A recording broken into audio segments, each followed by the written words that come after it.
ਧੰਨ ਵਾਹਿਗੁਰੂ ਸਾਹਿਬ ਜੀ। ਸ਼ਲੋਕ ਮਹੱਲਾ ਪਹਿਲਾ। ਗਊ ਬਿਰਹਾਮਣ ਕਉ ਕਰ ਲਾਵਹੁ, ਗੋਬਰ ਤਰਨ ਨਾ ਜਾਈ। ਧੋਤੀ ਟਿੱਕਾ ਤੈ ਜਪ ਮਾਲੀ, ਧਾਨ ਮਲੇਸ਼ਾਂ ਖਾਈ। ਅੰਤਰ ਪੂਜਾ ਪੜ੍ਹੇ ਕਤੇਬਾਂ, ਸੰਜਮ ਤੁਰਕਾਂ ਭਾਈ। ਸ਼ੋ ਡੀਲੇ ਪਾਖੰਡਾ, ਨਾਮ ਲਇਐ ਜਾਹੇ ਤਰੰਦਾ। ਵਾਹਿਗੁਰੂ ਜੀ ਕਾ ਖਾਲਸਾ, ਵਾਹਿਗੁਰੂ ਜੀ ਕੀ ਫਤਿਹ। ਪਰਮ ਸਨਮਾਨਯੋਗ ਸਤਿਗੁਰੂ ਗੁਰੂ ਗ੍ਰੰਥ ਸਾਹਿਬ ਮਹਾਰਾਜ ਜੀ ਦੀ ਪਾਵਨ ਹਜ਼ੂਰੀ ਦੇ ਅੰਦਰ ਸੁਭਾਏਮਾਨ ਸਤਸੰਗੀ ਜਨੋ ਵਡਭਾਗੇ ਹੋ, ਜੋ ਸਤਿਗੁਰਾਂ ਦੀ ਰਹਿਮਤ ਬਖਸ਼ਿਸ਼ ਹਾਸਲ ਕਰ ਰਹੇ ਜੇ। ਚੱਲ ਰਹੀ ਲੜੀਵਾਰ ਆਸਾ ਕੀ ਵਾਰ ਦੀ ਪਾਵਨ ਵਿਚਾਰ ਅੱਜ 16ਵੀਂ ਪੌੜੀ ਦੇ ਨਾਲ ਲੱਗਦੇ ਹੋਏ ਸ਼ਲੋਕਾਂ ਦੀ ਵਿਚਾਰ ਆਰੰਭ ਹੋਣੀ ਹੈ। 15 ਪੌੜੀਆਂ ਦੀ ਵਿਚਾਰ ਕੱਲ੍ਹ ਤੱਕ ਹੋ ਚੁੱਕੀ ਹੈ। 16ਵੀਂ ਪੌੜੀ ਦੇ ਨਾਲ 2 ਸ਼ਲੋਕ ਨੇ, ਦੋਨੇ ਹੀ ਗੁਰੂ ਨਾਨਕ ਸਾਹਿਬ ਮਹਾਰਾਜ ਜੀ ਦੇ ਮੁਖਾਰ ਬਿੰਦ ਤੋਂ ਉਚਾਰਨ ਕੀਤੇ ਹੋਏ ਨੇ। ਇਸ ਪੌੜੀ ਦੇ ਅੰਦਰ ਗੁਰੂ ਨਾਨਕ ਸਾਹਿਬ ਮਹਾਰਾਜ ਜੀ ਇਹ ਸਾਨੂੰ ਸਿਧਾਂਤ ਦਿੰਦੇ ਨੇ ਕਿ ਭਲਿਆ ਇੱਕ ਗੱਲ ਯਾਦ ਰੱਖੀ, ਮਨੁੱਖ ਜਦੋਂ ਵੀ ਕੋਈ ਕਰਮ ਕਰਦਾ ਹੈ ਉਹ ਪਰਮਾਤਮਾ ਦੀ ਨਿਗਾਹ ਦੇ ਵਿੱਚ, ਉਹ ਪਰਮਾਤਮਾ ਦੀ ਦੇਖ ਰੇਖ ਦੇ ਵਿੱਚ ਸਾਰਾ ਕੁਝ ਕਰਦਾ ਪਿਆ ਹੈ। ਸਤਿਗੁਰੂ ਕਹਿਣ ਲੱਗੇ ਪਰਮਾਤਮਾ ਆਪ ਹੀ ਮਨੁੱਖ ਨੂੰ ਵਡਿਆਈਆਂ ਦਿਵਾਉਂਦਾ ਹੈ। ਪਰ ਇੱਕ ਗੱਲ ਯਾਦ ਰੱਖਿਓ, ਜੇ ਮਨੁੱਖ ਰੱਬ ਦੀਆਂ ਵਡਿਆਈਆਂ ਨੂੰ ਲੈ ਕੇ ਰੱਬ ਦੇ ਨਾਲ ਹੀ ਜਿਹੜਾ ਧੋਖਾ ਕਰਨਾ ਸ਼ੁਰੂ ਕਰ ਦੇਵੇ, ਪਖੰਡ ਕਰਨੇ ਸ਼ੁਰੂ ਕਰ ਦੇਵੇ, ਤੇ ਗੁਰੂ ਨਾਨਕ ਸਾਹਿਬ ਮਹਾਰਾਜ ਜੀ ਕਹਿੰਦੇ ਨੇ ਜੇ ਉਹਦੀ ਨਜ਼ਰ ਪੁੱਠੀ ਹੋ ਜਾਵੇ ਤੇ ਉਹ ਰਾਜਿਆਂ ਨੂੰ ਵੀ ਘਾਹ ਖਾਣ ਤੇ ਮਜਬੂਰ ਕਰ ਦਿੰਦਾ ਹੈ। ਇਹ ਅਸੀਂ ਬਚਨ ਪੜਾਂਗੇ ਪੌੜੀ ਦੇ ਵਿੱਚ ਕਿ ਨਜ਼ਰ ਉਪੱਠੀ ਜੇ ਕਰੇ, ਸੁਲਤਾਨਾ ਘਾਹ ਕਰਾਇੰਦਾ ਦਰ ਮੰਗਣ, ਭੇਖ ਨਾ ਪਾਇੰਦਾ। ਜੇ ਰੱਬ ਨੇ ਦੂਸਰੇ ਪਾਸੇ ਨੂੰ ਮੂੰਹ ਕਰ ਲਿਆ ਨਾ ਤੇ ਗੁਰੂ ਨਾਨਕ ਸਾਹਿਬ ਕਹਿੰਦੇ ਕਿ ਉਹ ਘਾਹ ਖਾਣ ਲਈ ਮਜਬੂਰ ਕਰ ਦੇਗਾ। ਹੁਣ ਇਸ ਪੌੜੀ ਦੇ ਨਾਲ ਲੱਗਦੇ ਹੋਏ 2 ਸ਼ਲੋਕ ਨੇ। ਦੋਨੇ ਸ਼ਲੋਕ ਹੀ ਧਾਰਮਿਕ ਸ਼ਖਸੀਅਤ ਨੂੰ ਲੈ ਕੇ ਸਤਿਗੁਰਾਂ ਨੇ ਉਚਾਰਨ ਕੀਤੇ ਹੋਏ ਨੇ। ਜਿਹੜੇ ਲੋਕ ਇਹ ਧਰਮ ਦਾ ਵਿਖਾਵਾ ਕਰਦੇ ਨੇ, ਜਿਹੜੇ ਲੋਕ ਧਰਮ ਦਾ ਬਾਣਾ ਪਾ ਕੇ ਧਰਮ ਦੇ ਕਰਮ ਪਏ ਕਰਦੇ ਨੇ, ਸਤਿਗੁਰੂ ਉਹਨਾਂ ਨੂੰ ਇਹ ਗੱਲ ਸਮਝਾ ਰਹੇ ਨੇ ਕਿ ਭਲਿਆ ਰੱਬ ਦੇ ਨਾਂ ਦੇ ਉੱਤੇ ਠੱਗੀ ਮਾਰਨੀ ਬੰਦ ਕਰ ਦੇ, ਰੱਬ ਦੇ ਨਾਂ ਦੇ ਉੱਤੇ ਧੋਖਾ ਧੜੀ ਕਰਨੀ ਜਿਹੜੀ ਹੈ ਉਹ ਬੰਦ ਕਰ ਦੇ। ਕਿਉਂ ਦੋਗਲੀ ਜਿਹੜੀ ਜ਼ਿੰਦਗੀ ਜਿਉਂਦਾ ਪਿਆ ਹੈ, ਇੱਕ ਪਾਸੇ ਨੂੰ ਹੋ ਜਾ। ਸੋ ਇਹ 2 ਸ਼ਲੋਕਾਂ ਦੇ ਵਿੱਚ ਆਪਾਂ ਆਉਣ ਵਾਲੇ ਸਮੇਂ 'ਚ ਵਿਆਚਾਂਗੇ। ਅੱਜ ਪਹਿਲੇ ਸ਼ਲੋਕ ਦਾ ਆਪ ਜੀ ਨੇ ਪਾਠ ਸਰਵਣ ਕੀਤਾ ਹੈ। ਇਸ ਪਹਿਲੇ ਸ਼ਲੋਕ ਦੇ ਅੰਦਰ ਗੁਰੂ ਨਾਨਕ ਸਾਹਿਬ ਮਹਾਰਾਜ ਜੀ ਨੇ ਇੱਕੋ ਗੱਲ ਕਹੀ ਹੈ ਕਿ ਭਲਿਆ ਧਰਮ ਦੇ ਨਾਂ ਦਾ ਪਖੰਡ ਛੱਡ। ਅੱਜ ਕੇਵਲ ਤੇ ਕੇਵਲ ਪਖੰਡ ਛੱਡਣ ਦੀ ਗੱਲ ਸਤਿਗੁਰਾਂ ਨੇ ਕੀਤੀ ਹੈ। ਉਹ ਪਖੰਡ ਕਿਹੜਾ ਹੈ, ਉਹਦੀ ਡਿਟੇਲ ਸਤਿਗੁਰੂ ਸਾਨੂੰ ਕੱਲ੍ਹ ਦੂਸਰੇ ਸ਼ਲੋਕ ਦੇ ਵਿੱਚ ਸਾਂਝੀ ਕਰਨਗੇ, ਬਖਸ਼ਿਸ਼ ਕਰਨਗੇ। ਸੋ ਇਸ ਸ਼ਲੋਕ ਦੇ ਨਾਲ ਜਿਹੜੀ ਉਥਾਨਕਾ ਸਾਡੇ ਵਿਦਵਾਨ ਜੋੜਦੇ ਨੇ ਉਹ ਸੁਲਤਾਨਪੁਰ ਦੀ ਘਟਨਾ ਹੈ ਜੀ। ਸੁਲਤਾਨਪੁਰ ਵੇਈ ਨਦੀ ਨੂੰ ਪਾਰ ਕਰਨ ਵਾਸਤੇ ਇੱਕ ਪੁਲ ਹੁੰਦਾ ਸੀ। ਜੋ ਵਿਦਵਾਨਾਂ ਦੀ ਮੱਤ ਹੈ, ਕੁਝ ਸੁਲਤਾਨਪੁਰ ਦਾ ਜ਼ਿਕਰ ਕਰਦੇ ਨੇ, ਕੁਝ ਕਿਤੇ ਹੋਰ ਦਾ ਕਰਦੇ ਨੇ। ਆਪਾਂ ਨਦੀ ਨੂੰ ਪਾਰ ਕਰਨ ਦਾ ਪੁਲ ਦਾ ਜਿਹੜਾ ਘਟਨਾਕ੍ਰਮ ਲੈਣਾ ਹੈ।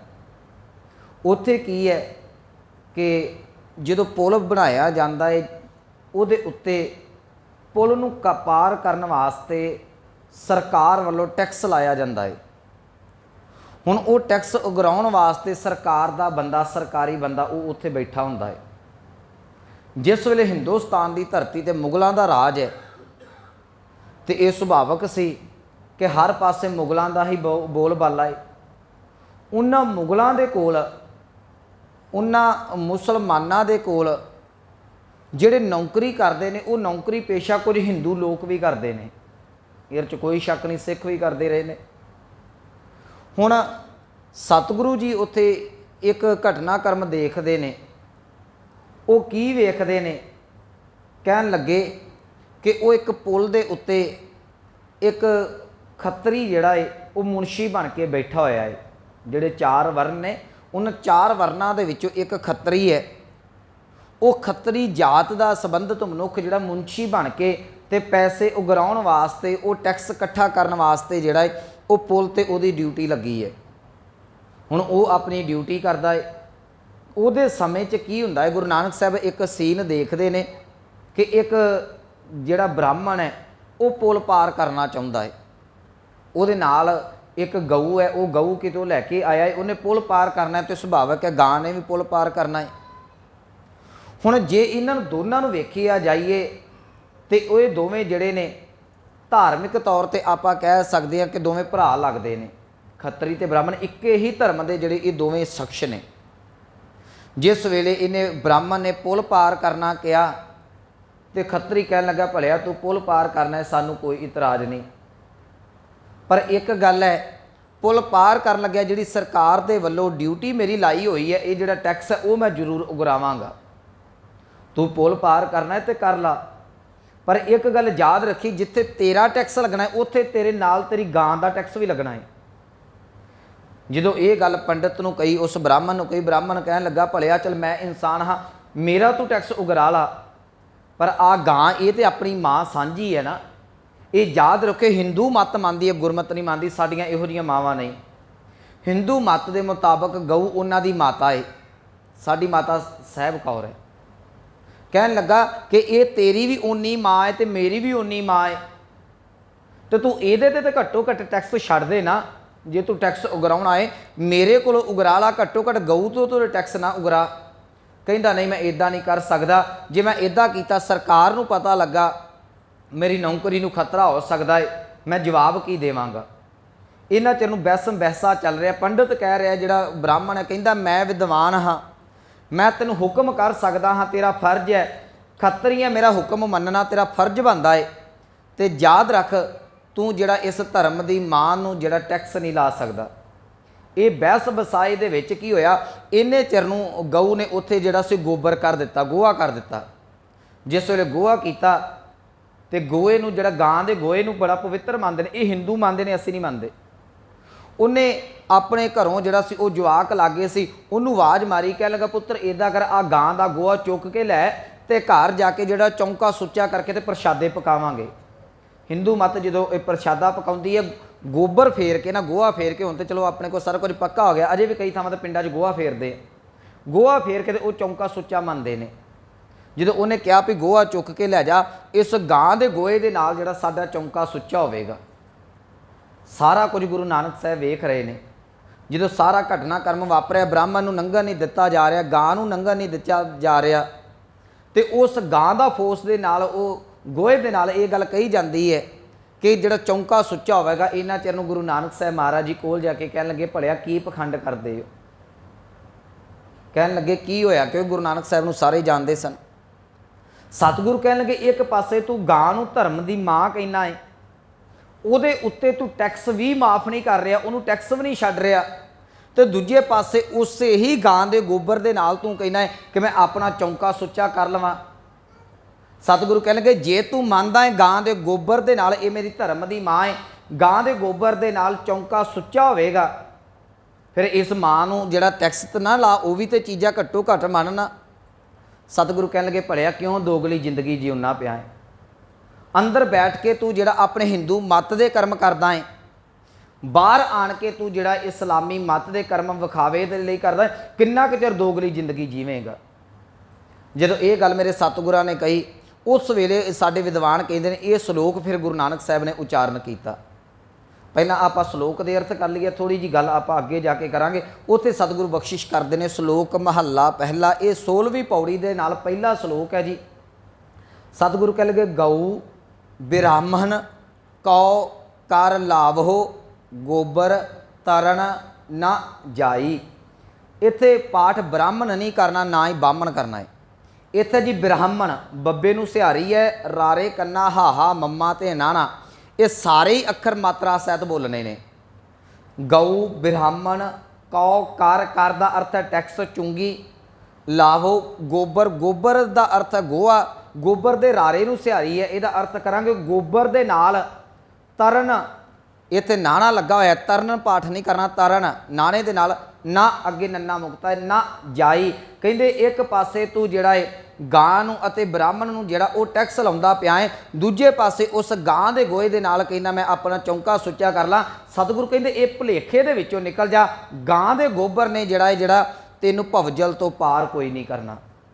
जे तू ये मन च सोच लैके बैठा है ना कि मैं चौंका सुच्चा करके प्रशादा पानी छकांगा शायद मेरी मुक्ति हो जाएगी, सतगुरु कहंदे ये गोहा कदी पार नहीं कर सकदा। गऊ ब्राह्मण, कौ कर लावो गोबर, तरन ना जाई। सतगुरु कह लगे भलिया ये जिहड़ा गां दा गोहा है ना गोबर, ये तेरा पार उतारा नहीं कदी भी कर सकदा, ये मन चों कढ।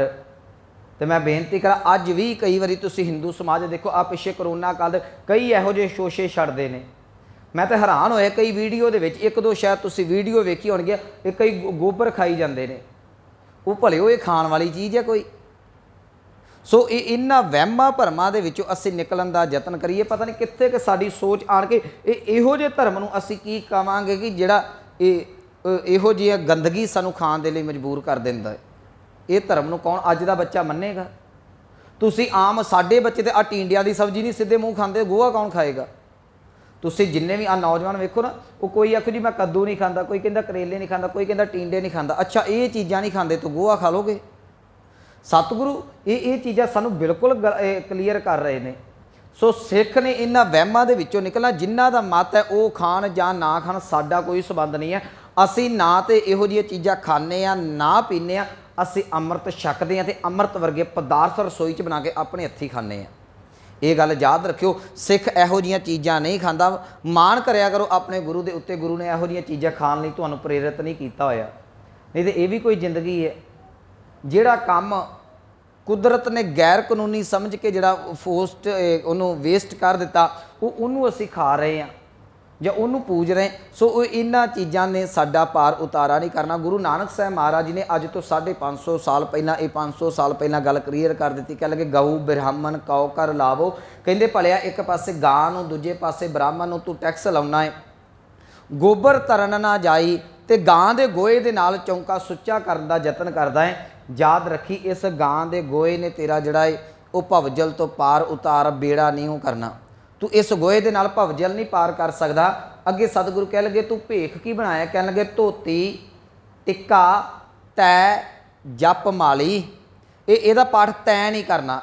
जे तै करोगे तै दा अर्थ हो जाएगा तू, तै करोगे तै दा अर्थ है अते। इत्थे तू तो शब्द आया नहीं, इत्थे अते है, जोड़ रहा दो चीज़ों। सतगुरु कह लगे धोती टिक्का तै जप माली, कहते तू तेड़ धोती बद्धी हुई है, मत्थे ते टिक्का लाउना है, जप माली का अर्थ करांगे माला, हत्थ दे विच राम राम जपण वास्ते माला फड़ी हुई है। धान मलेशां खाई, मलेश कहते ने, ये वैसे जिहड़ा मलेश शब्द है ना ये उत्पन्न होया सी जी जिहड़ा वेदां नूं नहीं मनदा। हौली हौली ये जिहड़ा मुसलमानां दे वास्ते वरतिया गया। मुसलमानां नूं हिंदू जिहड़े ने ये मलेश कहंदे ने, सुनियो, ते मुसलमान हिंदुआं नूं जिहड़े काफर कहंदे ने। ये जो एक दूजे लिए भद्दी शब्दावली बोलते हैं ना, ये दोवें मत आपस में इदां दे शब्द वरतते हैं। हिंदू जिहड़े ने वो मुसलमानों नूं मलेश कहणगे, जिहड़ा मुसलमान है वो हिंदुआं नूं जिहड़ा वो काफर कहणगे। चलो वो ये एक वखरा पक्ष से इत्थे मलेश शब्द आया, मैं साझा इत्थे मलेश का अर्थ करांगे, कल भी सलोक च जिक्र होगा। इहदा अर्थ करना है जी मुसलमान। सतगुरु कह लगे धान मलेशां खाई, कह लगे तू धान का अर्थ है धन दा, हुण तनख्वाह किहदे कोल लैंदा है। ਇਹਦਾ बड़े वधिया खुलासे ਦੇ ਨਾਲ ਜਿਹੜਾ ਕੱਲ ਅਸੀਂ ਸ਼ਲੋਕ ਪੜਾਂਗੇ ਉਹਦੇ ਵਿੱਚ ਬੜੀਆਂ ਸਤਿਗੁਰਾਂ ਨੇ ਗੱਲਾਂ ਸਪਸ਼ਟ ਕੀਤੀਆਂ ਹੋਈਆਂ ਨੇ। ਅੱਜ ਕੇਵਲ ਤੇ ਕੇਵਲ ਸ਼ਲੋਕ ਦੇ ਦਿਵਾਲੇ ਰਵਾਂਗੇ। ਕਹਿਣ ਲੱਗੇ ਧੋਤੀ ਟਿੱਕਾ ਤੈ ਜਪ ਮਾਲੀ, ਕਹਿਣ ਲੱਗੇ ਧੋਤੀ ਬੱਧੀ ਹੈ, ਟਿੱਕਾ ਮੱਥੇ ਤੇ ਲਾਇਆ, ਹੱਥ 'ਚ ਮਾਲਾ ਫੜੀ ਹੈ, ਧਾਨ ਮਲੇਸ਼ਾਂ ਖਾਈ, ਤੇ ਜਿਹੜਾ ਪੈਸਾ ਧੇਲਾ ਹੈ ਉਹ ਤੂੰ ਮੁਸਲਮਾਨਾਂ ਦਾ ਉਹ ਮਲੇਸ਼ਾਂ ਦਾ ਖਾਂਦਾ ਪਿਆ ਹੈ। ਸਤਿਗੁਰੂ ਕਹਿੰਦੇ ਕੀ ਕਰਦਾ ਏ। ਉਸ ਤੋਂ ਬਾਅਦ ਹੀ ਅੰਤਰ ਪੂਜਾ, ਅੰਤਰ ਦਾ ਅਰਥ ਹੈ ਅੰਦਰ ਬੈਠ ਕੇ, ਘਰ ਦੇ ਵਿੱਚ ਬੈਠ ਕੇ ਹਿੰਦੂ ਮਤ ਦੀਆਂ ਰਹੁ ਰੀਤਾਂ ਦੇ ਮੁਤਾਬਕ ਜਿਹੜਾ ਉਹ ਪਾਠ ਪੂਜਾ ਪਿਆ ਕਰਦਾ ਹੈ। ਪਣੇ ਕਤੇਬਾ, ਕਤੇਬ ਕਹਿੰਦੇ ਨੇ ਸ਼ਾਮੀ ਵੇਦ ਨੂੰ। ਇਹ ਇਹਨਾਂ ਦੇ ਗ੍ਰੰਥਾਂ ਨੂੰ, ਇਹ ਇਸਲਾਮੀ ਧਾਰਮਿਕ ਗ੍ਰੰਥਾਂ ਦੇ ਲਈ ਸ਼ਬਦ ਵੇਦ ਕਤੇਬ ਵਰਤਿਆ ਜਾਂਦਾ। ਇਹ 4 ਨੇ। ਸਤਿਗੁਰੂ ਕਹਿਣ ਲੱਗੇ ਕਿ ਅੰਦਰ ਬੈਠ ਕੇ ਤੂੰ ਜਿਹੜਾ ਹੈ ਉਹ ਪੂਜਾ ਕਰਦਾ ਹੈ, ਬਾਹਰ ਬਹਿ ਕੇ ਉਹਨਾਂ ਦੇ ਕੋਲ ਜਿਹੜੀਆਂ ਉਹ ਕਤੇਬਾਂ ਦੀਆਂ ਗੱਲਾਂ ਕਰਦਾ ਹੈ। ਸੰਜਮ, ਸੰਜਮ ਦਾ ਅਰਥ ਹੁੰਦਾ ਜੀ ਜੁਗਤ, ਤੌਰ ਤਰੀਕਾ, ਭਾਵ ਅਰਥ ਕਰ ਲਾਂਗੇ ਰਹੁ ਰੀਤ, ਜੀਵਨ ਦੀ ਰਹਿਣੀ ਬਹਿਣੀ। ਸੰਜਮ, ਤੁਰਕਾਂ, ਭਾਈ ਕਹਿ ਲਗੇ, ਤੁਰਕ ਦਾ ਅਰਥ ਵੀ ਮੁਗਲ ਹੈ। ਕਹਿ ਲਗੇ ਜਿਹੜੀ ਜੀਵਨ ਦੀ ਰਹੁ ਰੀਤ ਹੈ ਨਾ, ਉਹ ਤੂੰ ਮੁਸਲਮਾਨਾਂ ਵਾਲੀ ਬਣਾਈ ਹੋਈ ਹੈ। ਅੱਗੇ ਸਤਿਗੁਰੂ ਕਹਿ ਲਗੇ ਛੋਡੀ ਲੈ ਪਾਖੰਡਾ, ਕਹਿੰਦੇ ਆਹ ਪਖੰਡ ਛੱਡ ਦੇ। ਹੁਣ ਮੈਂ ਥੋੜ੍ਹੀ ਜਿਹੀ ਇਹਦੀ ਵਿਚਾਰ ਕਰ ਦੇਣਾ। ਸਤਿਗੁਰੂ ਗੁਰੂ ਨਾਨਕ ਸਾਹਿਬ ਮਹਾਰਾਜ ਜੀ ਇਹ ਬ੍ਰਾਹਮਣ ਨੂੰ ਇਹ ਗੱਲ ਕਹਿ ਰਹੇ ਨੇ, ਕਹਿਣ ਲੱਗੇ ਭਲਿਆ ਆਹ ਪਖੰਡ ਛੱਡ ਦੇ। ਉਹ ਪਖੰਡ ਕੀ ਕਰਦਾ ਹੈ? ਯਾਦ ਰੱਖਿਓ, ਜਿਸ ਵੇਲੇ ਹਿੰਦੁਸਤਾਨ ਦੀ ਧਰਤੀ ਦੇ ਉੱਤੇ ਮੁਗਲਾਂ ਨੇ ਰਾਜ ਕੀਤਾ, ਇੱਕ ਸਮੇਂ ਇਹੋ ਜਿਹਾ ਸਮਾਂ ਵੀ ਆ ਗਿਆ ਸੀ, ਇਹ ਹਿੰਦੂ ਆਪਣੇ ਟੱਲ ਵਜਾਉਣ ਦੇ ਲਈ, ਮੰਤਰ ਪੜ੍ਹਨ ਦੇ ਲਈ ਇਹਨਾਂ ਨੂੰ ਘਰਾਂ ਦੇ ਵਿੱਚ ਲੁਕਣਾ ਪੈਂਦਾ ਹੁੰਦਾ ਸੀ। ਤੁਸੀਂ ਨਹੀਂ ਯਕੀਨ ਤੇ ਇਤਿਹਾਸ ਪੜ੍ਹ ਕੇ ਵੇਖ ਲਓ। ਔਰੰਗਜ਼ੇਬ ਕੀ ਕਹਿੰਦਾ ਸੀ? ਕਹਿੰਦਾ ਸੀ ਮੈਂ ਕੋਈ ਮੰਦਰ ਦੇ ਵਿੱਚ ਟੱਲ ਨਹੀਂ ਖੜਕਣ ਦੇਣਾ। ਉਹਨੇ ਨਹੀਂ ਖੜਕਣ ਦਿੱਤਾ। ਉਹ ਗੱਲ ਵੱਖਰੀ ਹੈ ਵੀ ਸਿੱਖ ਬੜੇ ਤਿਆਰ ਹੁੰਦੇ ਨੇ ਜੰਗਾਂ ਜੁੱਧਾਂ ਕਰਨ ਵਾਸਤੇ। ਗੁਰੂ ਤੇਗ ਬਹਾਦਰ ਸਾਹਿਬ ਮਹਾਰਾਜ ਨੇ ਕਹਿ ਦਿੱਤਾ ਕਿ ਜਾ ਕੇ ਉਹਨੂੰ ਕਹਿ ਦਿਓ ਔਰੰਗਜ਼ੇਬ ਨੂੰ, ਜੇ ਸਾਡਾ ਗੁਰੂ ਤੂੰ ਹਿੰਦੂ ਬਣਾ ਜਿਹੜਾ ਉਹਨੂੰ ਮੁਸਲਮਾਨ ਬਣਾ ਸਕਦਾ, ਅਸੀਂ ਹਿੰਦੂ ਬਣਨ ਨੂੰ ਤਿਆਰ ਹਾਂ, ਮੈਨੂੰ ਮਾफ़ ਕਰਿਓ। ਉਸ ਵੇਲੇ ਹਿੰਦੂ ਮਤ ਦੇ 33 ਕਰੋੜ ਦੇਵੀ ਦੇਵਤੇ ਨੇ। 33 ਕਰੋੜ ਨੇ ਨਾ, ਤੁਸੀਂ ਇੱਕ ਇੱਕ ਦਾ ਨਾਮ ਹੀ ਗਿਣਨ ਲੱਗੋ, ਮੈਨੂੰ ਨਹੀਂ ਜਾਪਦਾ ਕਿ 33 ਤੋਂ ਟੱਪੋਗੇ ਤੇ 33 ਕਰੋੜ ਦੇਵੀ ਦੇਵਤੇ ਨੇ। ਤੇ ਕਮਾਲ ਦੀ ਗੱਲ ਹੈ, ਇਹ 33 ਕਰੋੜ ਉਸ ਵੇਲੇ ਹਿੰਦੁਸਤਾਨ ਦੀ ਆਬਾਦੀ ਨਹੀਂ 33 ਕਰੋੜ, 33 ਕਰੋੜ ਦੇਵੀ ਦੇਵਤਿਆਂ ਦੇ ਵਿੱਚੋਂ ਇੱਕ ਵੀ ਮਾਈ ਦਾ ਲਾਲ ਇਹਨਾਂ ਦੀ ਜਾਨ ਬਚਾਉਣ ਵਾਸਤੇ ਨਹੀਂ ਆਇਆ। ਜਿਹੜੇ ਕਈ ਸਾਨੂੰ ਗੱਲਾਂ ਕਰਦੇ ਨੇ ਨਾ ਕਿ ਚਲੋ ਇਹਨੂੰ ਰਾਜਨੀਤੀ ਪੱਖ ਵੱਲ ਮੈਂ ਨਾ ਖੜਾ, ਜਿਹੜੇ ਕਹਿੰਦੇ ਨੇ ਜੀ ਸਿੱਖ ਐਦਾਂ, ਸਿੱਖ ਸਾਡੇ ਚੋਂ ਨਿਕਲੇ, ਅਸੀਂ ਤੁਹਾਡੇ ਚੋਂ ਨਹੀਂ ਨਿਕਲੇ। ਉਹ ਤੁਹਾਡੇ ਚੋਂ ਤੇ ਤੁਹਾਡੇ 33 ਕਰੋੜ ਨਹੀਂ ਨਿਕਲੇ, ਉਹਨਾਂ ਨੇ ਤੁਹਾਡੀ ਜਾਨ ਨਹੀਂ ਬਚਾਈ। ਅਸੀਂ ਖੰਡੇ ਦੀ ਧਾਰ ਚੋਂ ਨਿਕਲੇ ਆ, ਜਿੱਥੇ ਜ਼ੁਲਮ ਹੁੰਦਾ ਉੱਥੇ ਆਣ ਕੇ ਅਸੀਂ ਖਲੋ ਜਾਂਦੇ। ਇਹ ਗੱਲ ਯਾਦ ਰੱਖਿਓ ਜੀ। ਤੁਸੀਂ ਉਸ ਸਮੇਂ ਦਾ ਇਤਿਹਾਸ ਪੜ੍ਹ ਕੇ ਵੇਖੋ, 33 ਕਰੋੜ ਦੇਵੀ ਦੇ ਇੱਕ ਵੀ ਦੇਵੀ ਨਹੀਂ ਪ੍ਰਗਟ ਹੋਈ, ਇੱਕ ਵੀ ਦੇਵਤਾ ਪ੍ਰਗਟ ਨਹੀਂ ਹੋਇਆ ਜਿਹਨੇ ਕਿਹਾ ਹੋਵੇ ਕਿ ਮੈਂ ਤੇਰੀ ਬਾਂਹ ਫੜ ਕੇ ਇਹ ਗੱਲ ਕਹਿਣਾ ਕਿ ਜਿਹੜਾ ਮੁਸਲਮਾਨ ਤੇਰਾ ਕੁਛ ਨਹੀਂ ਵਿਗਾੜ ਸਕਦਾ। ਜੇ ਉਦੋਂ ਕੋਈ ਸੀਸ ਦਿੰਦਾ ਤੇ ਗੁਰੂ ਤੇਗ ਬਹਾਦਰ ਸਾਹਿਬ ਮਹਾਰਾਜ ਦੇ ਦਿੰਦੇ ਨੇ। ਇਹ ਗੱਲ ਹਿੰਦੁਸਤਾਨ ਜਿਹੜਾ ਇਹ ਕਦੀ ਨਾ ਭੁੱਲੇ। ਇਹ ਕਰਜ਼ਦਾਰ ਹੈ ਸਿੱਖਾਂ ਦਾ, ਠੀਕ ਹੈ, ਵੱਖਰੀ ਗੱਲ। ਇਹ ਕਰਜ਼ਦਾਰ ਆਪਣੇ ਆਪ ਨੂੰ ਨਾ ਮੰਨੇ, ਇਹ ਅਹਿਸਾਨਮੰਦ ਨਾ ਹੋਵੇ ਤੇ ਇਹ ਜਿਹੜਾ ਇਹ ਬਾਗੀ ਹੋ ਜੇ ਸਾਡੇ ਤੋਂ, ਗੱਲ ਵੱਖਰੀ ਹੈ। ਪਰ ਇੱਥੇ ਸਤਿਗੁਰੂ ਕਹਿਣ ਲੱਗੇ, ਚਲੋ ਮੈਂ ਵਿਸ਼ੇ ਵੱਲ ਆਵਾਂ। ਸਤਿਗੁਰੂ ਕਹਿੰਦੇ ਭਲਿਆ ਆਹ ਧਰਮ ਦੇ ਨਾਂ ਤੇ ਪਖੰਡ ਛੱਡ ਦੇ। ਕਿੰਨਾ ਕੁ ਚਿਰ ਪਖੰਡ ਕਰੇਗਾ? ਜਿਹੜੀ ਮੈਂ ਬੇਨਤੀ ਕਰ ਰਿਹਾ ਸਾਂ, ਬਹੁਤ ਵਾਰ ਸਮਾਂ ਇਹੋ ਜਿਹਾ ਆਇਆ, ਇਹਨਾਂ ਨੂੰ ਆਪਣੀਆਂ ਪੋਥੀਆਂ ਪੜ੍ਹਨ ਵਾਸਤੇ, ਮੱਥੇ ਤੇ ਟਿੱਕੇ ਲਾਉਣ ਵਾਸਤੇ ਜਿਹੜਾ ਸੀ ਅੰਦਰ ਵੜ ਕੇ ਬਹਿਣਾ ਪੈਂਦਾ ਸੀ। ਸਤਿਗੁਰੂ ਕਹਿੰਦੇ ਤੂੰ ਇੱਕ ਪਾਸੇ ਨੌਕਰੀ ਸਰਕਾਰ ਦੀ ਕਰਦਾ ਹੈ, ਨੌਕਰੀ ਕਰਨੀ ਮਾੜੀ ਨਹੀਂ, ਪਰ ਯਾਦ ਰੱਖਿਓ ਗੁਲਾਮੀ ਰੱਖ ਕੇ ਨੌਕਰੀ ਕਰਨੀ ਇਹ ਅੱਤ ਦੀ ਮਾੜੀ ਹੈ। ਸਾਡੇ ਜੇ ਮੈਂ ਇਸ ਡੋਰ 'ਚ ਬੰਨਾ ਨਾ, ਸਾਡੇ ਸਿੱਖ ਵੀ ਕਈ ਥਾਵਾਂ ਤੇ ਫਸ ਜਾਂਦੇ ਨੇ ਕਿ ਗਿਲਾ ਪਾਤਸ਼ਾਹਾਂ ਦੇ ਪਾਤਸ਼ਾਹ ਰੋਲ ਦਿੱਤੀਆਂ, ਤੇਰੇ ਸਰਦਾਰਾਂ ਖੁਦ ਸਰਦਾਰੀਆਂ ਨੇ। ਜਿੰਨੀ ਕੁ ਮੈਨੂੰ ਨੌਲੇਜ ਹੈ, ਸਾਡੇ ਕੁਝ ਮਹਿਕਮੇ ਨੇ ਉਹਨਾਂ ਦੇ ਵਿੱਚ ਦਾੜੀ ਬੰਨਣ ਦਾ ਇਹ ਸਿੱਖਾਂ ਨੂੰ ਰਿਟਨ ਦੇ ਵਿੱਚ ਨਹੀਂ ਦਿੱਤਾ ਜਾਂਦਾ, ਪਰ ਸਾਡੇ ਮਹਿਕਮੇ ਜਿਹੜੇ ਉਹ ਦਾੜੀ ਬੰਨ੍ਹਦੇ ਨੇ। ਉਹਦਾ ਕਾਰਨ ਹੈ ਕਿ ਜਿਹੜੇ ਉੱਤੇ ਅਫਸਰ ਲੱਗੇ ਨੇ ਉਹ ਇਸੇ ਮੱਤ ਦੇ ਨੇ, ਉਹ ਬਸ ਦਬਾਅ ਪਾਈ ਆਉਂਦੇ ਨੇ। ਇਹ ਅਸਲ 'ਚ ਅੰਗਰੇਜ਼ਾਂ ਵੇਲੇ ਦਾੜੀ ਬੰਨਣੀ ਕੰਮ ਸ਼ੁਰੂ ਹੋਇਆ ਸੀ। ਇਹ ਜਿਹੜੀ ਬੜੀਆਂ ਗੱਲਾਂ ਇਹੋ ਜਿਹੀਆਂ ਨੇ, ਮੈਂ ਸਮੇਂ ਦੇ ਵਿੱਚ ਰਹਿਣਾ। ਇਹ ਜਿਹੜੀ 50 ਹੈ ਤੁਹਾਨੂੰ ਮਿਲਦੀ ਪੱਗ ਥੱਲਿਓ, ਇਹ ਅੰਗਰੇਜ਼ਾਂ ਵੱਲੋਂ ਆਈ ਹੈ। ਪੱਗ ਦਾ ਮਗਰਲਾ ਲੜ ਜਿਹੜਾ ਇਹ ਅੰਗਰੇਜ਼ਾਂ ਵੱਲੋਂ ਆਇਆ ਹੈ। ਟਾਈ ਜਿਹੜੀ ਹੈ ਇਹ ਅੰਗਰੇਜ਼ਾਂ ਵੱਲੋਂ ਆਈ ਹੈ। ਬਹੁਤ ਸਾਰੀਆਂ ਇਹੋ ਜਿਹੀਆਂ ਚੀਜ਼ਾਂ ਨੇ ਜਿਹੜੀਆਂ ਸਾਡੇ ਵਿੱਚ ਅੰਗਰੇਜ਼ਾਂ ਵੱਲੋਂ ਆਈਆਂ ਹੋਈਆਂ ਨੇ। ਸਮੇਂ ਦੀ ਲੋੜ ਸੀ। ਅੱਜ ਦਾੜੀ ਬੰਨ੍ਹਣ ਨੂੰ ਮਨਾਹੀ ਕੋਈ ਨਹੀਂ ਗੁਰਮਤ ਦੇ ਵਿੱਚ, ਵੀ ਇਸ ਵਿਸ਼ੇ ਵੱਲ ਨਾ ਪਿਓ ਵੀ ਸ਼ਾਇਦ ਗੁਰਮਤ ਦੇ ਵਿੱਚ ਮਨਾਹੀ ਕੋਈ ਨਹੀਂ, ਆਪਣੇ ਆਪ ਨੂੰ ਸਾਂਭ ਕੇ ਰੱਖਣਾ ਹੈ। ਪਰ ਮੈਂ ਇੱਕ ਗੁਲਾਮੀ ਦੇ ਚਿੰਨ੍ਹ ਦੀ ਪ੍ਰਤੀਕ ਕਰ ਰਿਹਾ। ਅੱਜ ਜਿੰਨੀ ਵੀ ਸਾਡੀ ਪੁਲਿਸ ਹੈ, ਸਾਰੀ ਜਿਹੜੇ ਸਰਦਾਰ ਨੇ ਸਾਰੇ ਦਾੜੀਆਂ ਬੰਨ੍ਹ ਕੇ ਜਾਂਦੇ ਨੇ। ਕਦੀ ਵੀ ਕਿਸੇ ਨੇ ਇਹ ਗੱਲ ਇਹ ਇੱਕ ਠੋਕ ਕੇ ਨਹੀਂ ਆਖੀ ਭਾਈ ਸਾਨੂੰ ਰਿਟਨ ਦੇ ਵਿੱਚ ਦੇ ਦਿਓ ਕਿ ਇਹ ਦਾੜੀ ਬੰਨ੍ਹਣ ਦਾ ਕੋਈ ਹੋਵੇ। ਆ ਭਾਈ ਸਾਹਿਬ ਬੈਠੇ ਨੇ CID ਵਾਲੇ, ਹੈ ਕੋਈ ਇੱਦਾਂ ਦਾ? ਕੋਈ ਰਿਟਨ ਦੇ ਵਿੱਚ ਤੁਹਾਡੇ ਕੋਲ ਨਹੀਂ ਹੈਗਾ, ਨਾ ਫੌਜ ਦੇ ਕੋਲ ਰਿਟਨ ਦੇ ਵਿੱਚ ਕੋਈ ਹੈਗਾ ਏ, ਨਾ ਸੈਂਟਰ ਗੌਰਮੈਂਟ ਦੇ ਜਿਹੜੇ ਨੇ ਉਹ, ਜਿੱਥੋਂ ਤੱਕ ਮੈਨੂੰ ਨੌਲੇਜ ਹੈ ਇਹ ਇਹਨਾਂ ਮਹਿਕਮਿਆਂ ਦੇ ਕੋਲ ਰਿਟਨ ਦੇ ਵਿੱਚ ਹੈਗਾ ਜੀ ਸਿੱਖ ਦਾੜੀ ਬੰਨੇ, ਪਰ ਫਿਰ ਵੀ ਦਾੜੀ ਬੰਨੀ ਜਾਂਦੀ ਹੈ। ਇਹ ਇੱਕ ਕੁਝ ਗੁਲਾਮੀ ਦੇ ਪ੍ਰਤੀਕ ਨੇ। ਮੈਂ ਇੱਕ ਬੇਨਤੀ ਕਰਾਂ, ਨੌਕਰੀ ਮਾੜੀ ਨਹੀਂ, ਪਰ ਆਪਣੀ ਜੁਰਤ ਰੱਖੋ, घट्टो घट गुरु ते भरोसा रख के असी अपनी गल जिहड़ी है सामने रख सकते। सिस्टम नाल लड़ना बड़ा औखा हुंदा है। मैं इत्थे कह दांगा कल्ला बंदा किन्ना कुछ बेचारा लड़ूगा, टब्बर पालना अज दी महंगाई च बड़ा औखा है, फिर असी चुप कर जाने हैं, है ना। ये बड़ियां मजबूरियां मारदियां ने। मैं बड़ी वारी कहा भी धर्म कमाउणा इन्हां गल्लां तो बड़ा औखा है। जे गुरु नानक साहब उदों पंडित नूं कह रहे ने, खत्तरी नूं कह रहे ने कि तू मत्थे ते धोती टिक्का ला के अंदर पूजा पिया करदा है, बाहर उन्हां दी भाषा बोलदा है, साडे नाल भी इदां ही हुंदा पिया है। असीं भी टाई ला के दफ्तरां दे विच जाने, टाई साडी नहीं सी, वाड़ दित्ती गई है। साडे ते स्कूलां दे विच टाई वाड़ दित्ती गई।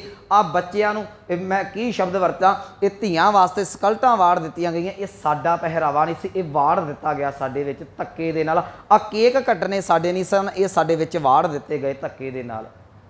ये गुलामी दीयां निशानियां ने। अज मैं बड़ी वारी कहना हुन्ना, जो बच्चे का जन्म दिन आउंदा मता उन्होंने ये गल ते भूए करो कि तू केक कट, उन्होंने कह पुत साडे घर दी रहो रीत है, मैं कड़ाह प्रशादी देग तैयार करदा, तू उहदे लई गुरु चरनां दे विच अरदास कर। आ मर्यादा सी साडी। पर साडे बच्चिआं ने तो चलो जिद करनी है, माँ प्यो भी कहंदा है जी ये केक कट दिओ। अजकल तो विआहां ते भी केक पता नहीं कित्थे कित्थे कट्टण लग पे। चलो मैं इस विषय वाला, सतगुरु गुरु नानक साहब कहंदे पखंड छड्ड दे, कोई रूप ते तेरा निराला रवे ना। सिख जिथों निराला सी ना, अज इहदा निरालापन किते ना किते गवाचदा पिया है। सानू अज सोचण दी लोड़ है। मैं ये नहीं कह रहा कि सानू नौकरी करन दी नहीं करनी चाहिए, क्योंकि तुसीं कह दो कि बाबा जी तुसीं ते अपने काम च दाड़ियां खुली रख लियां, साडियां तनखावां दा की होऊ। पर मैं एक तुहानू हिंट दे रहा गुरमुखो, ये जीवन की कड़वी सच्चाई है। गुरु नानक साहब इत्थे कह रहे हैं, कहंदे पंडित जी तुसी जिहड़ा इहनू खत्तरी नूं ये गल समझा दिओ। खत्तरी नूं गुरु नानक साहब ये गल कहंदे ने, कहंदे तू अंदर वर के जिहड़ा है वो अपनी पूजा धर्म दी करदा पिया है, मत्थे ते टिक्के लाउंदा है, तिलक ला के ये धोती बन के पाठ पूजा करदा, बाहर आण के तिलक भी पूंज देना है। ना तेरी धोती रहिंदी है, ना तेरी टिक्का रहिंदा है, ना हत्थ 'च जप माला रहिंदी है। बाहर आण के जिहड़ा है तू इन्हां नूं मियाँ जी करदा फिरदा है, ये इन्हां दे अगे सलामा झुकाउणा फिरदा। ये इन्ने भी गुलाम ना गुरमुख हो जाओ कि तुहानू अपना विरसा ही भुल जाए। इत्थों हिंदुस्तान की त्रासदी रही। जिस वेले इत्थे मुगल आए ना, उन्होंने इन्हों बोली के उत्ते भी रोक ला दी सी। अज साडे असी अज खुद गुलाम हुंदे पए हां। उदों दा गुरु ग्रंथ साहब के पावन बचने कह लगे, घर घर मियाँ सबना जियाँ बोली अवर तुम्हारी। कहंदे जिहड़ा पति पत्नी शब्द वरतना सी ना, उत्थे मियाँ जी ते बेगम साहिबां वरतदे पए ने। ते असी अपने घर दे विच गुलामी दे इन्ने क शब्द लैके, कई बार किसी बच्चे नाल गल कर जो वो हिंदी जी बोल देना, मैनूं समझ नहीं लगती हुंदी कि बच्चे साडे बिहार तो आए ने जां पंजाब तो आए ने। ये गुलामी दीयां निशानियां ने, ये पढ़े लिखियां दीयां निशानियां नहीं। अपने आप दे विच जदों गल करनी है गुरमुखी दे विच करो। हाँ, जो तुहाडी इंटरव्यू कोई हुंदी है, कोई पढ़ाई लिखाई की गल है, उत्थे जिहड़ी भाषा बनदी उस भाषा दे विच गल करो। पर सब तो पहलां तुसीं सिख जे माँ बोली नूं भुल गए, तुहानूं गुलाम करन तो कोई भी जिहड़ा वो बचा नहीं सकदा। अज बहुत सारे इहो जिहे साडे कोल व्याकरणिक शब्द ने जां नियम ने जिहड़े पंजाबी चों सानूं गवाच चुके। तुसीं अपने अंदर झाती मार के वेख लिओ, ऊड़ा ऐड़ा गिण के वेख लिओ जी, बाहर निकलदे तुहानूं ऊड़ा ऐड़ा आउंदा है। 95% सानूं ऊड़ा ऐड़ा नहीं अज आउंदा। ये सच्चाई है। मेरे सामने फटर तुसीं अंग्रेजी मार दोगे। हाँ, असी एक गल्लों चंगे जे तुहानूं अंग्रेजी आउंदी है ना, मैनूं अंग्रेजी नहीं आउंदी, मैनूं ऊड़ा ऐड़ा आउंदा, तुहानूं वो नहीं जे आउंदा। मैनूं अपने ऊड़े ऐड़े ते माण है। मैं गुरमुखी कोई नहीं भुलिया, भावें मैं घट ही पढ़िया हाँ। घट्टो घट सतगुरु कह लगे ये पखंड छड्ड दे। धर्म के नाँ ते किन्ना क पखंड करेगा। अज तो असी धर्म के विषय के विच भी इन्हां भाषावां दा, इन्हां चीज़ां दा प्रभाव पा के रख दिता ना।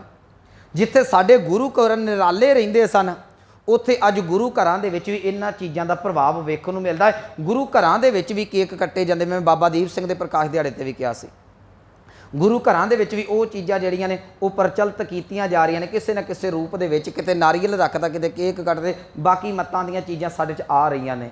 बहुत वधिया तरीके दे नाल वो अपना प्रचार कर रहे हैं। सतगुरु गुरु नानक साहब कहंदे भलिया पखंड छड्ड के एक पासे जो दोगला ना बन। देखो धर्म कोई माड़ा नहीं, पर एक मैं बेनती करा, जिहड़ा दो बेड़ियां च सवार हो जे वो कित्थे जाऊगा, विच ही डिगू ना। ना इधर दा ना इधर दा। ना तुसीं मुसलमान सतगुरु कह लगे, ना भलिया तू खत्तरी। अंदर बह के तू पूजा कर देना, बाहर आण के जिहड़ा वो किताबां नूं पढ़दा पिया है, कुरान नूं पढ़दा, कुरान दी आयतां दे मुताबक सुभान अल्लाह करदा पिया है। घर वड़ के राम राम करदा है, बाहर सुभान अल्लाह करदा है। गुरु नानक साहब कह लगे धोती टिक्का तै जप माली, धान मलेशां खाई, मलेशां दा धान। अंदर घर वड़ के कहना है ਜੇ ਇਹਨਾਂ ਨੇ ਸਾਡਾ ਬੇੜਾ ਗਰਕ ਕਰ ਦਿੱਤਾ, ਸਾਡਾ ਧਰਮ ਭ੍ਰਿਸ਼ਟ ਕਰ ਦਿੱਤਾ, ਤੇ ਧਨ ਉਹਨਾਂ ਦਾ ਹੀ ਖਾਂਦਾ ਪਿਆ ਹੈ, ਉਹਨਾਂ ਦੇ ਹੀ ਪੈਸੇ ਤੂੰ ਖਾਣਾ। ਇਹਦਾ ਕੱਲ ਬੜੇ ਵਧੀਆ ਤਰੀਕੇ ਨਾਲ ਖੁਲਾਸਾ ਹੋਣਾ, ਮੈਂ ਕੱਲ ਨੂੰ ਅਰਜ਼ ਕਰਾਂਗਾ ਦੂਸਰੇ ਸ਼ਲੋਕ 'ਚ। ਅੱਗੇ ਸਤਿਗੁਰੂ ਕਹਿੰਦੇ ਅੰਤਰ ਪੂਜਾ, ਅੰਦਰ ਬਹਿ ਕੇ ਪੂਜਾ ਕਰਦਾ ਹੈ, ਪੜ੍ਹੇ ਕਿਤਾਬਾਂ, ਬਾਹਰ ਜਾ ਕੇ ਕਿਤਾਬਾਂ ਦੀਆਂ ਗੱਲਾਂ ਕਰਦਾ ਹੈ, ਕੁਰਾਨ ਦੀਆਂ ਗੱਲਾਂ ਕਰਦਾ ਹੈ। ਸੰਜਮ ਤੁਰਕਾ ਭਾਈ, ਚੱਲ ਤੂੰ ਨੌਕਰੀ ਕਰਨੀ ਸੀ, ਰਹੁ ਰੀਤ ਤਾਂ ਨਾ ਬਦਲਦਾ, ਜੀਵਨ ਦੀ ਰਹੁ ਰੀਤ ਵੀ ਰਹਿਣੀ ਬਹਿਣੀ ਵੀ। ਸਤਿਗੁਰੂ ਕਹਿਣ ਲੱਗੇ ਜਿਹੜੀ ਤੂੰ ਹੈ ਨਾ ਉਹ ਤੁਰਕਾਂ ਵਾਲੀ ਬਣਾ ਲਈ। ਅੱਗੇ ਕਹਿਣ ਲੱਗੇ ਛੋਡੀਲੇ ਪਾਖੰਡ, ਆਹ ਪਖੰਡ ਛੱਡ ਦੇ। ਸਤਿਗੁਰੂ ਕਹਿੰਦੇ ਜੇ ਧਰਮ ਕਮਾਉਣਾ ਹੈ ਨਾ ਆਹ ਪਖੰਡ ਛੱਡ ਦੇ। ਹੁਣ ਇੱਥੋਂ ਹੀ ਮੈਂ ਥੋੜੀ ਜੀ ਬੇਨਤੀ ਕਰਕੇ ਤੇ ਨਾਲੇ ਸਮਾਪਤੀ ਕਰ ਦੇਣੀ, ਨਾਲੇ ਅਗਲੀ ਪੰਕਤੀ ਦੀ ਵਿਚਾਰ ਕਰ ਦੇਵਾਂ। ਇਹ ਤੇ ਕਹਿ ਦਿੱਤਾ ਪਖੰਡ ਛੱਡ ਦਿਓ। ਸਾਡੇ ਬਹੁਤ ਵਿਦਵਾਨ ਇਸ ਗੱਲ ਦਾ ਜ਼ਿਕਰ ਕਰਦੇ ਨੇ। ਕੱਲ ਵੀ ਜਿਹੜੀ ਪੌੜੀ ਦੀ ਆਪਾਂ ਸਮਾਪਤੀ ਕੀਤੀ ਹੈ 15ਵੀਂ ਪੌੜੀ, ਤੇ ਉਹ 'ਚ ਵੀ ਪਖੰਡ ਦਾ ਜ਼ਿਕਰ ਸੀ। ਦਇਆ, ਕਪਾਹ, ਸੰਤੋਖ, ਸੂਤ ਜਾਂ ਤੱਗ ਨਾ ਇੰਦਰੀ, ਤੱਗ ਨਾ ਨਾਰੀ, ਉਹ ਵੀ ਸਾਰੇ ਪਖੰਡ ਦੀ ਗੱਲ ਸੀ। ਸਾਡੇ ਵਿਦਵਾਨ ਸਾਰੇ ਰੱਜ ਕੇ ਕਹਿੰਦੇ ਨੇ ਭਲਿਆ ਛੋਡੀ ਲੈ ਪਖੰਡਾ, ਪਖੰਡ ਛੱਡ ਦਿਓ, ਛੱਡ ਦਿਓ। ਪਰ ਕੱਲਾ ਪਖੰਡ ਛੱਡਣ ਦੇ ਨਾਲ ਰੱਬ ਨਹੀਂ ਜੇ ਮਿਲਣਾ। ਫਿਰ ਸੁਣਿਓ, ਪਖੰਡ ਛੱਡਣੇ ਨੇ, ਪਰ ਪਖੰਡ ਛੱਡਣ ਦੇ ਨਾਲ ਇਕੱਲੇ ਨਾਲ ਰੱਬ ਨਹੀਂ ਮਿਲਣਾ। ਪਖੰਡ ਛੱਡ ਕੇ ਅਗਲਾ ਕਰਮ ਕਰ ਕੀ ਨਾਮ ਲਿਆ ਜਾਹੇ ਤਰਨ ਦਾ। ਆਹ ਕਰਮ ਕਰਕੇ ਪਖੰਡ ਛੱਡ ਕੇ ਤੇ ਨਾਮ ਜਪਣਾ ਸ਼ੁਰੂ ਕਰ ਦੇ, ਤੇਰਾ ਪਾਰ ਉਤਾਰਾ ਹੋ ਜਾਏਗਾ। ਅਸੀਂ ਇੱਕੇ ਹੀ ਅੱਖਰ ਦੇ ਉੱਤੇ, ਇੱਕੇ ਹੀ ਸ਼ਬਦ ਤੇ ਜ਼ੋਰ ਲਾਤਾ, ਪਖੰਡ ਛੱਡ ਦਿਓ, ਪਖੰਡ ਛੱਡ ਦਿਓ। ਮੈਂ ਵੀ ਬੜਾ ਬੋਲਦਾ, ਚੰਗੀ ਗੱਲ ਹੈ, ਪਖੰਡ ਛੱਡਣੇ ਚਾਹੀਦੇ ਨੇ, ਕਿਉਂਕਿ ਪਿਛਲੇ ਦਿਨਾਂ 'ਚ ਪਖੰਡ ਦੇ ਉੱਤੇ ਮੈਂ ਬਹੁਤ ਬੋਲਿਆ, ਕਕਾਰਾਂ ਦੇ ਉੱਤੇ ਜਾਂ ਭੇਖ ਦੇ ਉੱਤੇ ਆਪਾਂ ਰੱਜ ਕੇ ਵਿਚਾਰ ਕੀਤੀ। ਪਰ ਇੱਕ ਗੱਲ ਯਾਦ ਰੱਖਿਓ, ਤੁਸੀਂ ਪਖੰਡ ਛੱਡ ਕੇ ਬਹਿ ਜਾਓ ਤੇ ਆਖੋ ਸਾਡਾ ਪਾਰ ਉਤਾਰਾ ਹੋ ਜਾਏਗਾ, ਇਹ ਮੈਂ ਗੁਰੂ ਦਾ ਦੇਣਦਾਰ ਹੋਵਾਂਗਾ। ਜੇ ਗੱਲ ਸਪਸ਼ਟ ਨਾ ਹੋਈ, ਸਤਿਗੁਰੂ ਕਹਿਣਗੇ ਪਾਰ ਉਤਾਰਾ ਨਾਮ ਲਿਆ ਜਾਹੇ ਤਰਨ ਦਾ। ਉੱਪਰ ਕਹਿ ਰਹੇ ਨੇ ਗੋਬਰ ਤਰਨ ਨਾ ਜਾਈ, ਤੂੰ ਗੋਹੇ ਦੇ ਨਾਲ ਹੀ ਤਰਨਾ। ਅੱਗੇ ਅਖੀਰ ਤੇ ਸ਼ਲੋਕ ਦੀ ਸਮਾਪਤੀ ਤੇ ਕਹਿ ਰਹੇ ਨੇ ਭਲਿਆ ਨਾਮ ਲਿਆ ਜਾਹੇ ਤਰਨ ਦਾ, ਤੂੰ ਪ੍ਰਮਾਤਮਾ ਦਾ ਨਾਮ ਜਪਣਾ ਸ਼ੁਰੂ ਕਰ ਦੇ, ਤੇਰਾ ਪਾਰ ਉਤਾਰਾ ਹੋ ਜਾਏਗਾ। ਤੇ ਗੁਰੂ ਗ੍ਰੰਥ ਸਾਹਿਬ ਮਹਾਰਾਜ ਜੀ ਦੇ ਵਿੱਚ ਜਿੰਨੇ ਵੀ ਬਚਨ ਨੇ ਸਾਰੇ ਨਾਮ ਜਪਣ ਤੇ ਗੁਰਮੁਖੋ ਜ਼ੋਰ ਦਿੰਦੇ ਨੇ। ਅੱਜ ਸਾਡੀ ਸਭ ਤੋਂ ਵੱਡੀ ਮੁਸ਼ਕਲ ਹੈ, ਪਹਿਲੀ ਗੱਲ ਸਾਡੇ ਦੋ ਤਰ੍ਹਾਂ ਦੇ ਫਿਰਕੇ ਨੇ, ਇੱਕ ਤੇ ਬ੍ਰਾਹਮਣਵਾਦ 'ਚ ਪਖੰਡਾ 'ਚ ਪਿਆ ਹੈ, ਦੂਜਾ ਜਿਹੜਾ ਫਿਰਕਾ ਪਖੰਡਾ ਤੋਂ ਨਿਕਲਿਆ ਹੋਇਆ ਹੈ, ਜਿਹੜਾ ਇਹਨਾਂ ਕਿਸੇ ਕਰਮਕਾਂਡ ਨੂੰ ਨਹੀਂ ਮੰਨਦਾ, ਉਹ ਪਖੰਡ ਛੱਡ ਕੇ ਬੈਠਾ ਹੋਇਆ, ਨਾਮ ਉਹ ਵੀ ਕੋਈ ਨਹੀਂ ਜਪਦਾ। ਪਾਰ ਉਤਾਰਾ ਤੇ ਨਾਮ ਜਪਣ ਦੇ ਨਾਲ ਹੋਣਾ ਸੀ। ਮੈਂ ਇੱਕ ਬਚਨ ਗੁਰੂ ਗ੍ਰੰਥ ਸਾਹਿਬ ਦਾ ਪੜ੍ਹ ਕੇ ਸੰਪਤਾ ਕਰ ਦਿੰਦਾ। ਗੁਰੂ ਤੇਗ ਬਹਾਦਰ ਸਾਹਿਬ ਦਾ ਮਹਾਰਾਜ ਦਾ ਬਚਨ ਹੈ, ਨਾਮ ਲਿਆ ਜਾਹੇ ਤਰਨ ਦਾ, ਤੂੰ ਪ੍ਰਮਾਤਮਾ ਦਾ ਨਾਮ ਸਿਮਰ। ਹਰ ਥਾਂ ਦੇ ਉੱਤੇ ਨਾਮ ਦੀ ਮਹਿਮਾ ਹੈ ਜੀ। ਅਸੀਂ ਸੁਖਮਨੀ ਸਾਹਿਬ 'ਚ ਰੋਜ਼ ਪੜ੍ਹਦੇ ਹਾਂ ਕਿ ਸਿਮਰੋ ਸਿਮਰ ਸਿਮਰ ਸੁਖ ਪਾਵੋ ਕਲ ਕਲੇਸ਼ ਤਨ ਮਾਹੇ ਮਟਾਓ। ਇਹ ਸ਼ਬਦ ਵੀ ਪੜ੍ਹਿਆ ਜਾਂਦਾ, ਪ੍ਰਭ ਕਾ ਸਿਮਰਨ ਸਭ ਤੇ ਉੱਚਾ। ਜਦੋਂ ਗੁਰੂ ਨਾਨਕ ਸਾਹਿਬ ਨੇ ਪਰਮਾਤਮਾ ਦੇ ਕੋਲੋਂ ਕੁਝ ਮੰਗ ਰੱਖੀ ਤੇ ਉਹ ਵੀ ਇਹੋ ਮੰਗ ਰੱਖੀ, ਅਸੀਂ ਇਹ ਵੀ ਰੋਜ਼ ਪੜ੍ਹਦੇ, ਗੁਰਾ ਇੱਕ ਦੇਹ 부ਝਾਈ ਕੀ ਸਭਨਾ ਜੀਆਂ ਕਾ ਇੱਕ ਦਾਤਾ ਸੋ ਮੈਂ ਵਿਸਰਨਾ ਜਾਈ। ਕਿਉਂ ਨਾਮ ਲਿਆ ਜਾਹੇ ਤਰਨ ਦਾ। ਨਾਮ ਜਪਣ ਦੇ ਨਾਲ ਕਿਵੇਂ ਪਾਰ ਉਤਾਰਾ ਹੁੰਦਾ ਹੈ, ਪੁਰਾਣਿਕ ਜਿਹੜੇ ਭਗਤ ਨੇ ਉਹਨਾਂ ਦਾ ਸਾਰਾ ਜ਼ਿਕਰ ਆ ਜਾਏਗਾ। ਗੁਰੂ ਤੇਗ ਬਹਾਦਰ ਸਾਹਿਬ ਦਾ ਬਚਨ ਕਹਿ ਲਗੇ ਮਨ ਰੇ ਪ੍ਰਭ ਕੀ ਸ਼ਰਨ ਵਿਚਾਰੋ, ਕਹਿ ਲਗੇ ਮਨਾ ਪ੍ਰਮਾਤਮਾ ਦੀ ਸ਼ਰਨ ਦੇ ਵੱਲ ਧਿਆਨ ਕਰ, ਉਹਦੇ ਚਰਨਾਂ ਦਾ ਧਿਆਨ ਧਰਿਆ ਕਰ। ਨਾਮ ਲਿਆ ਜਾਹੇ ਤਰਨ ਦਾ ਮਨ ਰੇ ਪ੍ਰਭ ਕੀ ਸ਼ਰਨ ਵਿਚਾਰੋ, ਜਿਹੇ ਸਿਮਰਤ ਗਣਕਾ ਸੀ ਉਦਰੀ ਤਾਕੋ ਜਸ ਉਰ ਧਾਰੋ। ਕਹਿੰਦੇ ਗਣਕਾ ਪਾਪਣ ਵਰਗੀ ਜਿਸ ਰਾਮ ਨਾਮ ਨੂੰ ਜਪ ਕੇ ਆਪਣੇ ਜੀਵਨ ਨੂੰ ਸਫਲ ਕਰ ਗਈ ਸੀ, ਤੂੰ ਉਸ ਪ੍ਰਮਾਤਮਾ ਦਾ ਨਾਮ ਜਪਿਆ ਕਰ। ਰਹਾਓ ਅਟਲ ਭਇਓ ਧਰੂ ਜਾ ਕੇ ਸਿਮਰਨ ਅਰ ਨਿਰਭੈ ਪਦ ਪਾਇਆ। ਭਗਤ ਧਰੂ ਨੇ ਨਿਰਭੈ ਪਦ ਪ੍ਰਾਪਤ ਕੀਤਾ, ਅਟਲ ਹੋ ਗਿਆ ਸਦਾ ਵਾਸਤੇ। ਦੁੱਖ ਹਰਤਾ ਇਹ ਬਿਦ ਕੋ ਸੁਆਮੀ ਤੈਂ ਕਾਹੇ ਬਿਸਰਾਇਆ। ਕਹਿੰਦੇ ਆਹ ਤਰੀਕਿਆਂ ਦੇ ਨਾਲ ਪ੍ਰਮਾਤਮਾ ਦੁੱਖ ਦੂਰ ਕਰਦਾ, ਭਾਵੇਂ ਗਣਕਾ ਹੋਵੇ, ਭਾਵੇਂ ਧਰੂ ਵਰਗਾ ਕਿਉਂ ਨਾ ਹੋਵੇ। ਕਹਿਣਗੇ ਤੂੰ ਕਾਦੇ ਵਾਸਤੇ ਉਸ ਪਰਮਾਤਮਾ ਨੂੰ ਭੁੱਲ ਕੇ ਬੈਠਾ ਹੋਇਆ। ਕਹਿਣ ਲੱਗੇ ਜਬ ਹੀ ਸ਼ਰਨ ਗਹੀ ਕਿਰਪਾ ਨਿਧ ਗੱਜ ਗ੍ਰਹਾ ਤੇ ਛੂਟਾ, ਮਹਿਮਾ ਨਾਮ ਕਹਾਂ ਲਓ ਬਰਨੋ ਰਾਮ ਕਹਿਤ ਬੰਧਨ ਤੇ ਟੂਟਾ। ਇਹ ਵੀ ਪੁਰਾਣਕ ਕਥਾ ਹੈ ਕਿ ਹਾਥੀ ਤੰਦੂਏ ਦੇ ਦੁਆਰਾ ਪਕੜਿਆ ਗਿਆ, ਉਹਨੇ ਰਾਮ ਦੇ ਨਾਮ ਦੀ ਗੁਹਾਰ ਲਾਈ, ਪਰਮਾਤਮਾ ਦੇ ਅੱਗੇ ਫਰਿਆਦ ਕੀਤੀ, ਪਰਮਾਤਮਾ ਨੇ ਉਹਨੂੰ ਤੰਦੂਏ ਤੋਂ ਬਚਾ ਲਿਆ। ਅੱਗੇ ਤੀਸਰੀ ਚੌਥੀ ਉਦਾਹਰਨ ਗੁਰੂ ਤੇਗ ਬਹਾਦਰ ਸਾਹਿਬ ਕਹਿੰਦੇ, ਕਹਿਣ ਲੱਗੇ ਅਜਾਮਲ ਪਾਪੀ ਜੱਗ ਜਾਣੈ। ਕਹਿੰਦੇ ਅਜਾਮਲ ਪਾਪੀ ਨੂੰ ਸਾਰੀ ਦੁਨੀਆ ਜਾਣਦੀ ਪਈ ਹੈ। ਅਜਾਮਲ ਪਾਪੀ ਜੱਗ ਜਾਣੈ ਨਿਮਖ ਮਾਹੇ ਨਿਸਤਾਰਾ। ਇੱਕ ਨਾਰਾਇਣ ਕਹਿਣ ਕਰਕੇ ਉਹਦਾ ਪਾਰ ਉਤਾਰਾ ਹੋ ਗਿਆ। ਨਿਮਖ ਮਾਹੇ ਨਿਸਤਾਰਾ ਨਾਨਕ ਕਹਿਤ ਚੇਤ ਚਿੰਤਾ ਮਨ ਨਾਮ ਲਿਆ ਜਾਹੇ ਤਰੰਦਾ। ਕਹਿ ਲਗੇ ਨਾਨਕ ਕਹਿਤ ਚੇਤ ਚਿੰਤਾ ਮਨ ਤੈਂ ਪੀ ਉਤਰੈ ਪਾਰਾ ਨਾਮ ਲਿਆ ਜਾਹੇ ਤਨੰਦਾ। ਗੁਰੂ ਤੇਗ ਬਹਾਦਰ ਸਾਹਿਬ ਕਹਿ ਲਗੇ ਭਲਿਆ ਮੈਂ ਤੈਨੂੰ ਇਹ ਗੁਹਾਰ ਪਾ ਕੇ ਕਹਿਣਾ, ਤੂੰ ਪਰਮਾਤਮਾ ਦਾ ਨਾਮ ਜਪਣਾ ਸ਼ੁਰੂ ਕਰ ਦੇ, ਤੇਰਾ ਪਾਰ ਉਤਾਰਾ ਹੋ ਜਾਏਗਾ। ਇੱਥੇ ਗੁਰੂ ਨਾਨਕ ਸਾਹਿਬ ਮਹਾਰਾਜ ਜੀ ਕਹਿ ਰਹੇ ਨੇ ਕਿ ਭਲਿਆ ਰੱਬ ਦੇ ਨਾਂ ਦੇ ਉੱਤੇ ਪਖੰਡ ਛੱਡ, ਪਖੰਡ ਛੱਡ ਕੇ ਤੂੰ ਪਰਮਾਤਮਾ ਦਾ ਸਿਮਰਨ ਕਰ, ਸਿਮਰਨ ਨੇ ਹੀ ਤੇਰਾ ਪਾਰ ਉਤਾਰਾ ਕਰਨਾ ਹੈ। ਸੋ ਇਹ ਸੀ ਪਾਵਨ ਸ਼ਲੋਕ ਦੀ ਵਿਚਾਰ। ਅਗਲੀ ਵਿਚਾਰ ਕੱਲ ਨੂੰ। ਇੰਨੀਆਂ ਬੇਨਤੀਆਂ ਪ੍ਰਵਾਨ। ਹੋਈਆਂ ਭੁੱਲਾਂ ਗਲਤੀਆਂ ਦੀ ਖਿਮਾ। ਆਓ ਪਾਵਨ ਪੰਕਤੀਆਂ ਦਾ ਜਾਪ ਸਰਵਣ ਕਰਕੇ ਸਮਾਪਤੀ ਕਰੀਏ। ਧੋਤੀ ਟਿੱਕਾ ਤੈ ਜਪ ਮਾਲੀ, ਧਾਨ ਮਲੇਸ਼ਾਂ ਖਾਈ। ਅੰਤਰ ਪੂਜਾ ਪੜ੍ਹੇ ਕਤੇਬਾਂ, ਸੰਜਮ ਤੁਰ ਕਾ ਭਾਈ। ਸ਼ੋ ਡੀਲੇ ਪਾਖੰਡਾ, ਨਾਮ ਲਇਐ ਜਾਹੇ ਤਰੰਦਾ। ਵਾਹਿਗੁਰੂ ਜੀ ਕਾ ਖਾਲਸਾ, ਵਾਹਿਗੁਰੂ ਜੀ ਕੀ ਫਤਿਹ।